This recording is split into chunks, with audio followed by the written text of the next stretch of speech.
ತಿಂಥಿಣಿ ಕ್ಷೇತ್ರದ ಪಾವನ ತಾಣದಿ ಮೆರೆಯುವ ಮೌನೇಶ, ಚಿನ್ಮಯ ರೂಪದಿ ಭಕ್ತರ ಬಳಗ ಪೊರೆಯುವ ಮೌನೇಶ.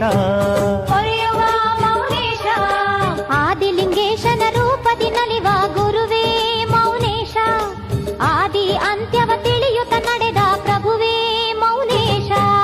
ಪ್ರಭುವೇ ಮೌನೇಶ, ವಿಶ್ವಕರ್ಮನೇ ವಿಶ್ವಧರ್ಮನೇ.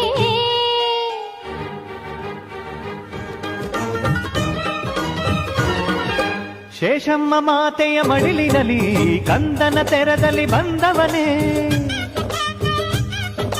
ಬಂಜೆಯ ಮಡಿಲಿಗೆ ಹಾಲನ್ನು ತರಿಸಿ ಶಕ್ತಿಯ ತೋರುತ್ತ ನಿಂತವನೇ.